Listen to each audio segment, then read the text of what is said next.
जीवनी शक्ति कैसे जगाएं? पाठ 13 नवरात्र उपवास। उपवासों में नवरात्र के अवसर पर किए गए 9 दिन के उपवास का अपना विशेष स्थान है। यद्यपि ये उपवास भी अल्पकालिक उपवास की सीमा में आता है, किंतु ठीक विधि से करने पर इसका परिणाम बहुत ही चमत्कारिक और टिकाऊ है।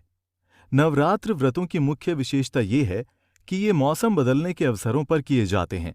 एक बार तब जब ऋतु सर्दी से गर्मी की ओर जाती है और दूसरी बार तब जब ऋतु गर्मी से सर्दी की ओर बढ़ती है। साधारणतया ये देखा जाता है कि ऋतु परिवर्तन के इन मोड़ों पर अधिकतर लोग सर्दी जुकाम, बुखार, पेचिश, मल, अजीर्ण, चेचक, हैजा, इन्फ्लुएंजा आदि रोगों से पीड़ित हो जाते हैं। ऋतु परिवर्तन मानव शरीर में छिपे हुए विकारों एवं ग्रंथि विषों को उभार देता है। अतः उस समय उपवास द्वारा उनको बाहर निकाल देना न केवल अधिक सुविधाजनक होता है, बल्कि आवश्यक और लाभकारी भी। इस प्रकार नवरात्र में किया गया उपवास वर्ष के दूसरे अवसरों पर किए गए साधारण उपवासों से अधिक महत्वपूर्ण माना जाता है। नवरात्र व्रतों के समय साधारणतया संयम, ध्यान और पूजा की त्रिवेणी बहा करती है।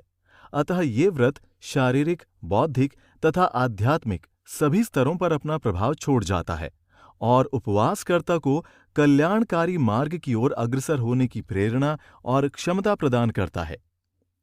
नवरात्र व्रत प्रतिवर्ष चैत्र मास यानी मार्च अप्रैल के शुक्ल पक्ष में प्रतिपदा से लेकर नवमी तक तथा आश्विन यानी सितंबर अक्टूबर मास के शुक्ल पक्ष में प्रतिपदा से लेकर नवमी तक किया जाता है।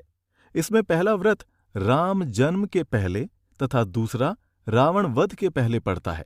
ये दोनों ही अवसर खुशी और उत्साह के होते हैं, अतः इनका प्रभाव भी उपवासकर्ता के जीवन पर वैसा ही पड़ता है। श्री रामचरितमानस में राम को शक्ति, आनंद और ज्ञान का प्रतीक तथा रावण को मोह अर्थात अंधकार का प्रतीक माना गया है। अतः ये अपेक्षा की जाती है कि नवरात्र व्रतों की सफल समाप्ति के बाद उपवासकर्ता के जीवन में क्रमशः मोह आदि दुर्गुणों का विनाश होकर उसे शक्ति, आनंद एवं ज्ञान की प्राप्ति होगी। इसमें तनिक भी संदेह नहीं है कि सही सिद्धांत को समझकर उसके अनुकूल यदि प्रविधिपूर्वक सही प्रयोग किए जाएं तो साधन की सफलता निश्चित है। अतः ठीक ढंग से नवरात्रीय उपवास करने से ये निश्चित है कि शरीर को रोगों से और इंद्रियों को थकावट से मुक्ति मिल जाएगी तथा मन और बुद्धि के स्तर पर शांति और ज्ञान पाने का रास्ता भी साफ हो जाएगा। निश्चित ही एक बार के उपवास से ऐसा संभव नहीं है। शरीर में जन्म से दूषित मल का जो जमाव होता रहा है वो धीरे धीरे ही निकल पाएगा। ये भी उचित नहीं है कि ये मल बहुत तेजी के साथ निकाल दिया जाए, क्योंकि वैसा करने के लिए लंबी अवधि का उपवास करना पड़ सकता है, जो सबके लिए मुमकिन नहीं है, और अधिक मल का एक साथ उभाड़ होने की अधिक संभावना के कारण खतरनाक भी है। नवरात्रीय उपवास जो 6 महीनों के अंतर पर पड़ता है और जिसे केवल 9 दिनों तक करना होता है, क्रमशः शरीर को शुद्ध करने के लिए पर्याप्त और नियमित ढंग से करने पर इसमें किसी प्रकार के उभाड़ की संभावना नहीं रहती। लगातार 2-3 वर्षों में पड़ने वाले 4-6 नवरात्रों में इसे कर लेने से शरीर काफी शुद्ध हो जाता है और आगे व्रत करने में किसी प्रकार की कोई कठिनाई महसूस नहीं होती।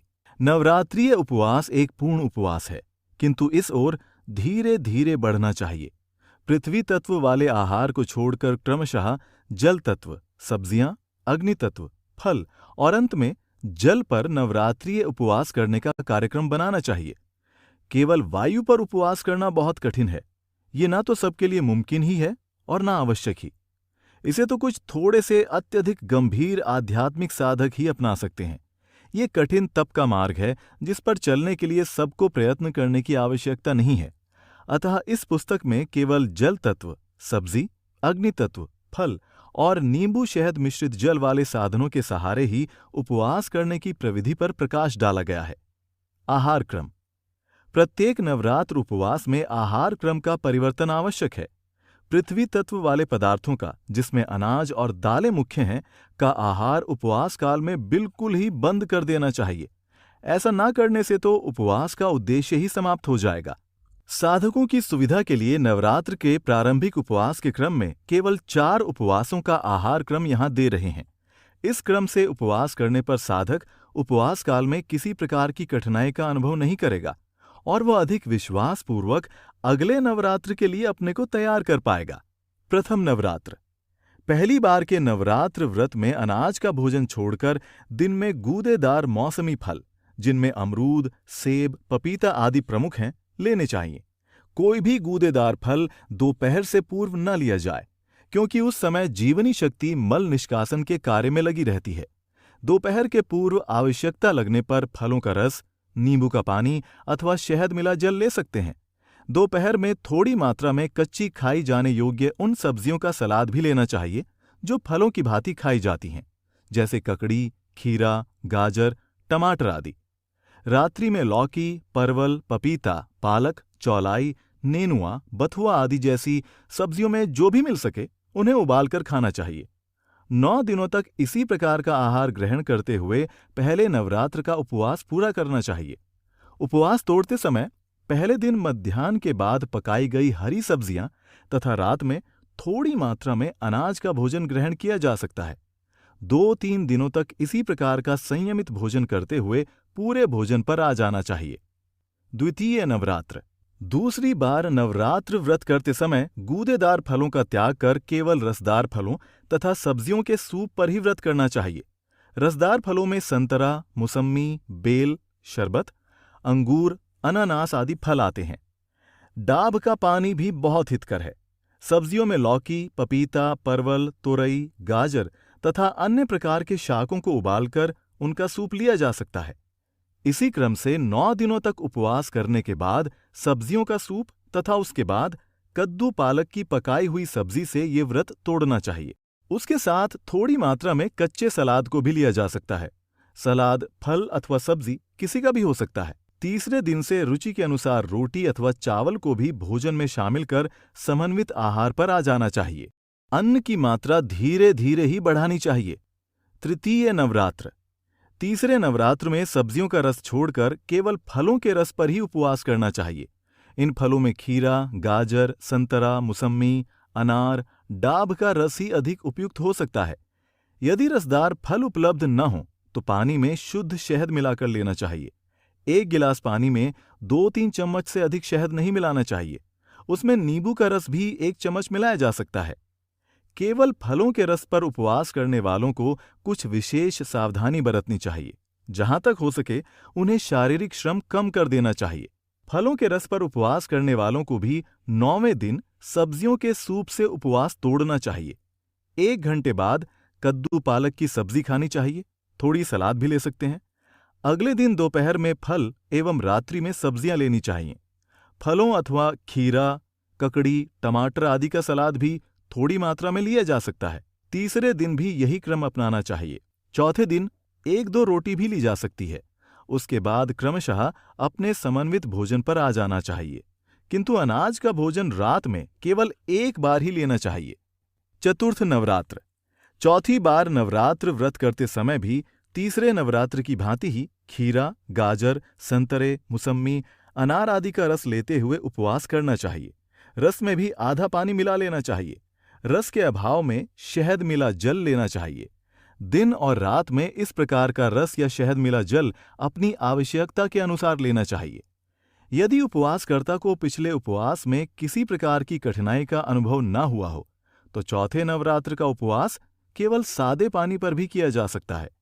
सादे पानी पर उपवास करना अन्य दृष्टियों से उपयोगी हो सकता है, किंतु शरीर की सफाई की दृष्टि से वो उतना उपयोगी नहीं है जितना कि नींबू शहद मिले हुए जल पर उपवास करना, क्योंकि पानी के साथ रस अथवा शहद मिला होने के कारण आंतों में चिपके हुए मल को निकालने में अधिक सुविधा होती है और उपवास काल में हो रही टूट फूट की थोड़ी बहुत पूर्ति भी होती रहती है। चौथी बार नवरात्रीय उपवास करने वालों को भी अपना उपवास उसी विधि और क्रम से तोड़ना चाहिए जैसा तीसरी बार व्रत करने वालों के लिए बताया गया है। इन नवरात्रीय उपवासों के करते समय अपनी क्षमता का अंदाज खुद लगा लेना चाहिए।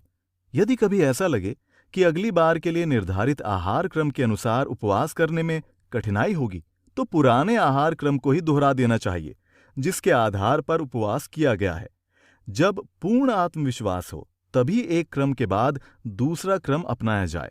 ऐसा करने से कोई हानि नहीं होगी। उपवास के दौरान यदि बीच में ही किसी कारणवश उपवास तोड़ देने का विचार हो जाए तो वैसा करने में कोई हर्ज नहीं है, किंतु उपवास तोड़ते समय उन्हीं विधियों को अपनाया जाए जो तोड़ने के लिए बताई गई हैं। विश्राम। उपवास की अवधि में जहां तक हो सके शारीरिक एवं मानसिक दोनों प्रकार की मेहनत से बचना चाहिए। ऐसा नहीं है कि काम करने के लिए जीवनी शक्ति की कमी हो गई है इसलिए विश्राम करें, बल्कि इसलिए कि सारी जीवनी शक्ति शरीर के टॉक्सिन्स को बाहर निकालने में लग सके। यदि साधक पूर्ण विश्राम के इस सिद्धांत की अवहेलना करता है तो उपवास का पूर्ण लाभ प्राप्त नहीं कर सकेगा। विश्राम की कमी होने से अंदर की सफाई का कार्य पूरी तरह नहीं हो पाता। जो लोग जल अथवा जल में शहद के साथ नींबू के रस पर पहली बार उपवास कर रहे हों, उन्हें तो विशेष रूप से इस ओर ध्यान देना चाहिए। बिस्तर से बहुत धीरे से उठें और सावधानीपूर्वक चलें, क्योंकि उन्हें कभी चक्कर भी आ सकता है। आंखों के सामने कुछ क्षणों के लिए अंधेरा छा सकता है अथवा वमन भी हो सकता है। यह शरीर के अंगों से निकलने वाले विष का प्रभाव है जो मल के उभरने से होता है। प्रारंभ में केवल जल या शहद मिश्रित जल पर किए गए उपवास किसी अनुभवी व्यक्ति की देखरेख में किए जाएं। टब स्नान। यदि एनिमा लेने में किसी प्रकार की कठिनाई हो तो विकार निकालने के लिए टब स्नान का उपयोग किया जा सकता है। दिन में शौच जाने के उपरांत ठंडे पानी का टब स्नान 15 से 30 मिनट तक लेना चाहिए।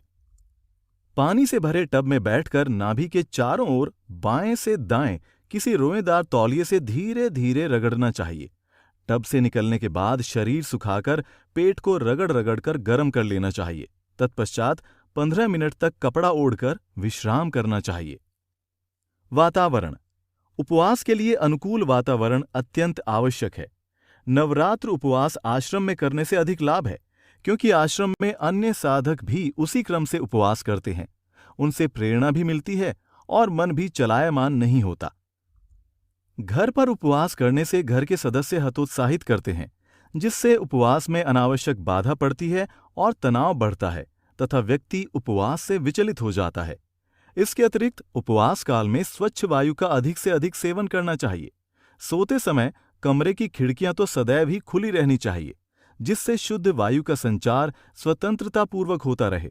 उपवास काल में प्रातःकालीन धूप का सेवन करना भी उपयोगी है। साथ ही सुबह शाम आधे घंटे तक ध्यान में बैठना भी बड़ा गुणकारी है। अन्य सावधानियां। उपवासकर्ता को कभी कभी कष्टप्रद अनुभव हो सकते हैं।